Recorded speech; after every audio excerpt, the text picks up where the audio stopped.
Good morning बच्चों। आज हम करने जा रहे हैं अपनी वर्कशीट नंबर 58 विषय विज्ञान कक्षा 10। हमारी तिथि 20 नवंबर के लिए। तो चलिए शुरू करते हैं। अब तक हमने पढ़ा था कि जो शीशे होते हैं उनके बारे में पढ़ा था, गोलीय शीशे के बारे में पढ़ा था। आज हम गोलीय लेंस के बारे में पढ़ेंगे। देखो, गोलीय लेंस क्या होता है? दो तलों से घिरा हुआ कोई पारदर्शी माध्यम जिसका एक दोनों तल गोलीय होते हैं, एक या दोनों तल गोलीय होते हैं। पारदर्शी माध्यम मतलब जिसके आर पार हम देख सकते हैं, वो होता है पारदर्शी। ठीक है, तो ऐसा एक पारदर्शी माध्यम होता है। ऐसे दो तल हम लेते हैं, इनको आपस में जोड़ देते हैं, जिनके आर पार हम देख सकते हैं। ठीक है, तो दो तलों से घिरा हुआ कोई पारदर्शी माध्यम जिसका एक या दोनों तल गोलीय होते हैं। ये तल कैसे होते हैं? दोनों गोल होते हैं। ठीक है, तो उनको मिलाकर क्या बनता है? एक गोलीय लेंस बनता है। गोलीय लेंस किस प्रकार का होता है? दो प्रकार का होता है, उत्तल लेंस और अवतल लेंस। ठीक है, तो उत्तल लेंस और अवतल लेंस में क्या फ़र्क है? जो उत्तल लेंस यहाँ पर आप देख रहे हो, ये उत्तल लेंस है और ये क्या है? अवतल लेंस है। तो आपको चित्र से ही मालूम होगा, पता लग रहा होगा कि जो उत्तल लेंस है वो क्या होता है? किनारों से पतला। ये कोने है जो ये यहाँ पे आके पतला हो जाता है, कोने में आके पतला हो जाता है। और अवतल लेंस क्या होता है? किनारों से मोटा होता है, बीच से पतला है, किनारों से मोटा है। दूसरा, उत्तल लेंस बीच से मोटा होता है और ये बीच से, अवतल लेंस बीच से पतला होता है। तीसरा, ये अभिसारी होता है, ये अपसारी होता है। अभिसारी और अपसारी क्या होता है? ये क्या करेगा? अभिसारी ये सभी जितनी भी आपकी रेखाएं होंगी, जो लाइट का, जो प्रकाश की रेखाएं होंगी, उनको एकत्रित करता है, एक जगह पर इकट्ठा करता है। ठीक है, और अपसारी क्या होगा? ये जितनी भी रेखाएं होंगी उसको क्या करता है? बांटता है, उसको बाहर ऐसे निकालता है। ठीक है, वो इकट्ठा करता है। और ये क्या करता है? अपसारी ये फैलाता है उन रेखाओं को। ठीक है, तो ये अंतर है किसमें? उत्तल लेंस और अवतल लेंस। अब देखो, इसमें भी कुछ नियम है जो आपको ध्यान में रखने हैं। उत्तल तथा अवतल लेंस के कारण आरेख बनाने के नियम। कैसे, क्या नियम है? पहला नियम है कि जो मुख्य अक्ष है, ये हमारा लेंस है, मुख्य अक्ष क्या होता है? ये होता है मुख्य अक्ष।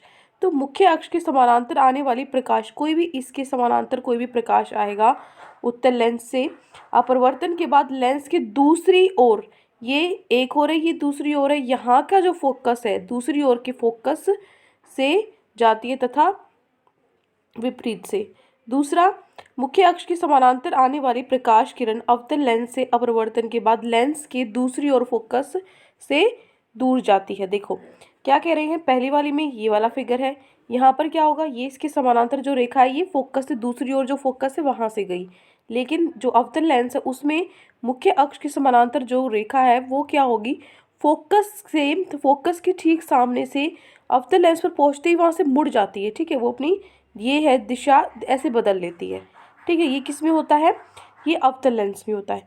तीसरा देखो, दोनों ही प्रकार के लेंस में जब प्रकाश किरण प्रकाशिक केंद्र से गुजरती हैं तो अपवर्तन के बाद बिना विचलन किए जाती हैं। अगर ये सेंटर होता है, ये हमारा सी एस सेंटर जो केंद्र है, अगर केंद्र से कोई रेखा गुजर रही है तो सीधी कहीं बिना कहीं मुड़े बिल्कुल सीधी आर पार हो जाएगी। ठीक है, कनकेव में भी, कन्वेक्स मतलब उत्तल और अवतल दोनों लेंस में। ठीक है, अब देखो उसके बाद इनका उत्तल लेंस का जो प्रतिबिंब जो ये बनाते हैं वो हमें पढ़ना है। उत्तल लेंस द्वारा प्रतिबिंब 6 होंगे। पिछली जैसे हमने वर्कशीट्स में भी कंप्लीट किया है, उसी तरीके से यहाँ पर भी ये टेबल आपको लर्न होनी चाहिए। इसी टेबल में ये सार है, पूरी जितने भी आपकी चित्र बनेंगे ये 6 होंगे। इन 6 में सभी क्या होंगे? जो 5 होंगे वो होंगे वास्तविक तथा उल्टे। जो प्रतिबिंब बनेगा वो कैसा बनेगा? वास्तविक और उल्टा बनेगा, सिर्फ एक को छोड़ के जो आभासी व सीधा होगा। उसके बाद जो अवतल लेंस है उसमें सिर्फ 2 प्रतिबिंब बनेंगे, उसके बारे में हम पढ़ेंगे। देखो, तो सबसे पहले हम उत्तल लेंस के बारे में पढ़ते हैं। अगर वस्तु की स्थिति कहाँ है? अगर वस्तु अनंत पर है तो प्रतिबिंब कहाँ बनेगा? प्रतिबिंब फोकस पर बनेगा। और कैसा बनेगा? देखो कैसा बनेगा? अत्यधिक छोटा, बिंदु आकार का, इतना छोटा कि एक डॉट हो जैसे, सिर्फ इतना छोटा। ठीक है, और उसकी प्रकृति कैसी होगी? वास्तविक व उल्टी होगी। यहाँ पर आपको दिख रहा होगा, ये यहाँ पर जो रेखाएं हैं ये आने के बाद यहाँ मिल जाती है, तो उस ये यहाँ पर कोई आपकी वस्तु है, उसका प्रतिबिंब बन रहा है यहाँ पर, ये इतना छोटा सा। ठीक है, तो ये हो गया अगर हमारी वस्तु अनंत पर है और प्रतिबिंब कहाँ बनेगा? फोकस पर बनेगा।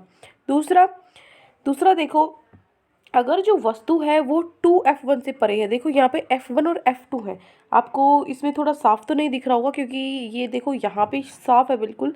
ये आपकी वर्कशीट में पीछे से ही थोड़ा सा ब्लर आया है, साफ नहीं है, लेकिन कोई दिक्कत नहीं है। ये 6 के 6 और 2 आपके अवतल लेंस के, ये 6 और 2 8 के 8 चित्र आपकी एनसीईआरटी में दिए हुए हैं।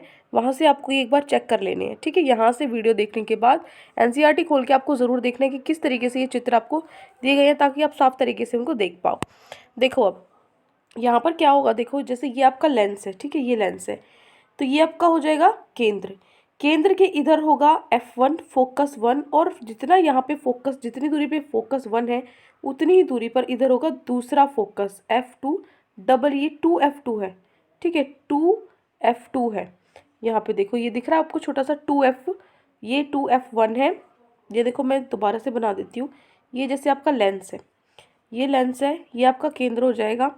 यहाँ पर हो जाएगा f1 और यहाँ पर भी f1 होगा, लेकिन इसका डबल, जितना यहाँ है उतना ही यहाँ हो जाएगा, तो डबल ऑफ f1 हो जाएगा और ये f1 है। इसी तरीके से दूसरी तरफ हो जाएगा f2 और f2 का डबल उतनी ही दूरी पे यहाँ हो जाएगा f2 का डबल, ठीक है। तो यहाँ होंगे f1 f2, इधर होगा f2 और डबल ऑफ f2। तो अगर वस्तु की स्थिति 2f1 से परे है, ये है आपका 2f1, ये है f1, तो अगर 2f1 के इधर आपकी वस्तु स्थित है तो जो आपकी प्रतिबिंब वो कहाँ बनेगी, 2f2 और f2 के बीच में। ये f2 है और ये 2f2 है, इसके बीच में आपकी जो प्रतिबिंब है ये देखो ये बनेगी। ये कैसी होगी, छोटी होगी, क्योंकि यहाँ पर आपकी जो वस्तु है वो बड़ी है, इससे छोटी आपकी यहाँ प्रतिबिंब बनी है। और कैसी बनेगी, वास्तविक तथा उल्टी। उसके बाद तीसरा देखो, अगर जो हमारी वस्तु है वो कहाँ पर है, 2f1 पे, 2f1 ये है 2f1, ठीक है। तो 2f1 पर अगर हमारी वस्तु है तो आपका जो प्रतिबिंब है वो कहाँ बनेगा, 2f2 पर बनेगा। कैसा बनेगा, समान आकार, जितनी वस्तु का जो एक्चुअल में जो उसका साइज़ है, ठीक है, उतनी ही बड़ी यहाँ पर उसकी क्या बनेगी, प्रतिबिंब बनेगी, समान आकार होगा। और कैसे बनेगी, वास्तविक तथा उल्टी। उसके बाद चौथा है यहाँ पे, अगर जो हमारी वस्तु है वो कहाँ है, 2f1 तथा f1 के बीच, अगर वस्तु कहाँ है, ये 2f1 और ये है f1, इसके बीच में हमारी वस्तु है, तो जो प्रतिबिंब है वो बनेगी 2f2, ये है 2f2 के परे इधर बनेगी। और कैसी, ये छोटी है, इधर बड़ी बन रही है, तो आकार कैसा होगा, बड़ा। और कैसी होगी, वास्तविक तथा उल्टी। उसके बाद है यहाँ पर, अगर f1 पर है, अगर f1 पर है आपकी वस्तु, तो जो आपकी प्रतिबिंब की स्थिति है वो कहाँ बनेगी, अनंत पर बनेगी, ठीक है। और कैसी होगी, अत्यधिक बड़ी, बहुत बड़ी होगी, वास्तविक तथा उल्टी होगी।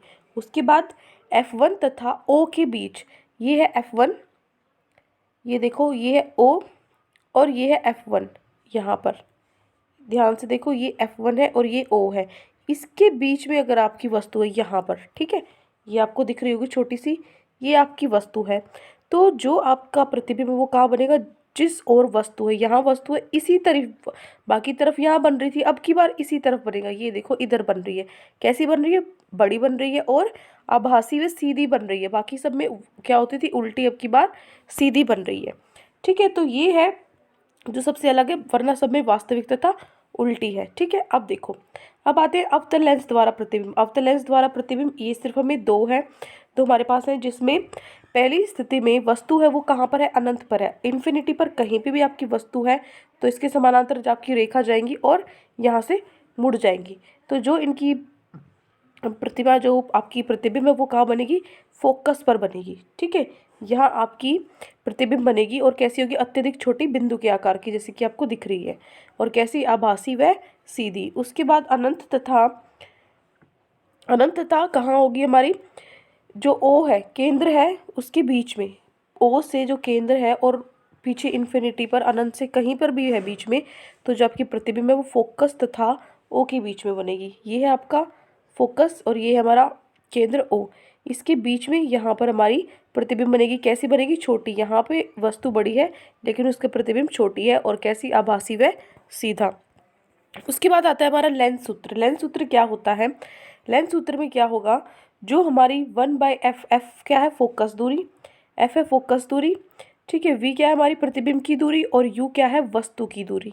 तो 1/f, 1/फोकस की दूरी किसके बराबर होती है, 1/f v प्रतिबिंब की दूरी से अगर हम माइनस कर दें 1/u मतलब वस्तु की दूरी माइनस कर दें तो क्या हो जाएगी, हमारी फोकस दूरी आ जाएगी। ठीक है, तो किसी लेंस द्वारा प्रकाश किरणों को अभिसरण या अपसरण करने की मात्रा की उसकी क्षमता के रूप में व्यक्त किया जाता है। कितना ज़्यादा अभिसरण या अपसरण कर सकता है एक लेंस, उसको उसकी इस क्षमता के अनुसार मापा जाता है।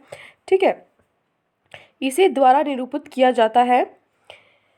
किसी फोकस दूरी वाले लेंस की क्षमता निम्न होगी। इसको क्या करते हैं, जो उसकी क्षमता है अभिसरण या अपसरण करने की उसकी मात्रा है, उसको हम क्या बोलते हैं, उसकी पावर बोलते हैं।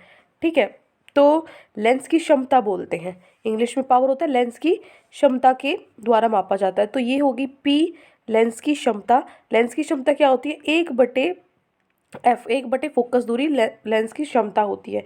ठीक है, तो लेंस की क्षमता का जो मात्रक है वो क्या होगा, डायोप्टर होगा। इसे हम किससे निरूपित करते हैं, जो लेंस की क्षमता है पी से निरूपित करते हैं। ठीक है, यहाँ पर सिर्फ बॉक्स बना हुआ है, ये यहाँ पर पी आएगा। तो ये होगी हमारी वर्कशीट में। अब देखो आगे की जो अभ्यास प्रश्न हमें दिए गए हैं, 2 अभ्यास प्रश्न दिए हुए हैं। मीटर वाले उत्तल लेंस से सामने 5 सेंटीमीटर ऊंची वस्तु 30 सेंटीमीटर दूरी पर है। तो आपको 30 सेंटीमीटर दूरी हुई है वस्तु की दूरी, 5 सेंटीमीटर जो वस्तु है उसका आकार, उसकी लंबाई कितनी, ऊंचाई कितनी है, और 10 सेंटीमीटर उसकी फोकस दूरी दी हुई है। तो आपको उसकी स्थिति, आकार व प्रकृति याद करनी है। तो कैसे करेंगे, देखो वस्तु की लंबाई कितनी है, ऊंचाई भी लिख सकते हो, यहाँ पे लंबाई की जगह क्या लिख लो, ऊंचाई लिख लो, या लंबाई भी लिख सकते हो, कितनी लंबी है जो आपकी इमेज है, वस्तु है, सॉरी। फोकस दूरी कितनी है, 10 सेंटीमीटर। वस्तु की दूरी कितनी है, यहाँ पर -30 सेंटीमीटर लिया, क्योंकि हमें पता है इस तरफ होती है वस्तु, यहाँ रखते हैं, तो इस तरफ हमेशा जो u है वो क्या लेते हैं, माइनस में लेते हैं। तो यहाँ पर भी हमने माइनस में लिया। तो प्रतिबिंब की दूरी निकालिए, मतलब हमें v निकालना है। तो हम क्या करेंगे, लेंस सूत्र द्वारा क्या होगा, 1/f किसके बराबर होता है, 1/v माइनस 1/u। तो यहाँ से हमें v निकालना है, तो इसको एक तरफ रखेंगे, माइनस 1/u है, इसको इधर ले आएंगे, माइनस में इधर आके प्लस हो जाएगा 1/f के साथ, 1/f प्लस में 1/u। तो यहाँ से हम रख देंगे f कितना था 10 और u कितना था -30। ठीक है, इसको हल करोगे 1/v, यहाँ पे 1/10 इधर आ जाएगा, प्लस माइनस क्या होते हैं, माइनस होते हैं। ठीक है, तो 1/10 में से 1/30 माइनस करेंगे, एलसीएम नीचे 30 आ जाएगा। यहाँ पे 10 की टेबल में 30 कितने पे आता है, 3 पे, तो इसको 3 से गुना करेंगे। और 30 की टेबल में 30 कितने यहाँ पे आता है, 1 पे, तो 3 एकम 3 और 1 एकम 1 होता है। तो 3 में से अगर हम 1 माइनस करेंगे तो क्या आएगा, 2, और नीचे क्या है आपका 30। ठीक है, तो 1/v 2/30 आया है, हमें v निकालना है। इस तरफ उल्टा किया है तो इस तरफ भी उल्टा करेंगे, 30/2 लिख देंगे। तो v 30/2 कितना आ गया हमारा, 15 सेंटीमीटर आ गया v।